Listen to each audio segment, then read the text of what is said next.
Okay, you got into your office this morning, you were at your desk, you looked at the commentary from the president, and then you looked at the documents from Friday night for exemptions.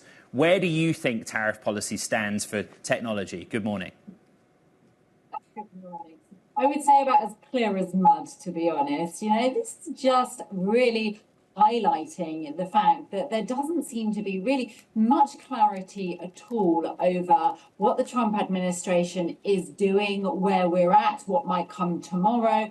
And this is just making it extremely difficult for our clients to trade. It's making it extremely difficult for businesses to really have any level of planning still over, where they should be moving manufacturing to, from, at what rate, at what speed, when's this happening? I mean, it just feels like the further we move through these tariff announcements, the more uncertainty there actually is over what's happening, whether they'll be walked back, whether they'll be paused. And I think that's being reflected in the markets really quite dramatically. Obviously, we saw those big swings across last week. But even today, we started off with the futures considerably higher for the US tech stocks than what they've opened at. Obviously, we have seen some rebound, a strong rebound in Apple. But I think, given the fact that that company has lost around a fifth of its value over the past few weeks, and the rebound is still relatively small, and that again just highlights that uncertainty.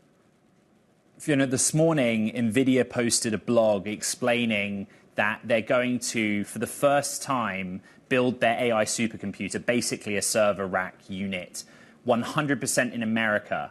And that's a plan that's happening largely in Texas over the next 4 years. When you see a headline like that, how much do you think it is a direct response to the policy actions of this administration so far?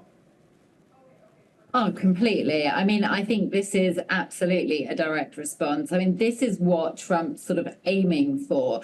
And it's really interesting as well, because, I mean, it is moving that manufacturing back to the US, which is what Trump has, pledged for across his campaign and since moving into the White House. What I think is interesting here is what this will mean for costs. Obviously, I think it's, much more, there are greater costs manufacturing in the US to perhaps other parts of the world, or there were indeed before these tariffs were being applied. So, I mean, this is what companies are doing in order to be able to keep those costs down as much as possible, but it will still result in an increase in cost. And I think, when this does come to consumer electronics particularly, that's obviously when we're going to see that hitting the inflation. We're going to see costs going up. But even with these supercomputers, it's going to be affecting the costs involved.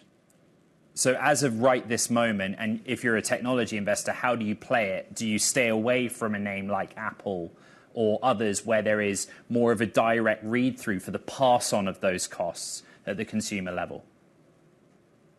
Yeah, I think, tech obviously has been very much under pressure since the Trump administration started announcing these tariffs. And that's obviously because of the fact that it's a growth stock. I think there is much more potential looking towards value rather than growth right now. So I think the tech sector is still quite a difficult sector to be focusing in on, given the level of uncertainty I think that still exists. Obviously, there's uncertainty across the board, but I think still more defensive areas are going to be benefiting, such as healthcare, industrials. Those are areas that I would potentially be looking at rather than the tech sector, which I think still could potentially come under fire quite significantly from the Trump administration.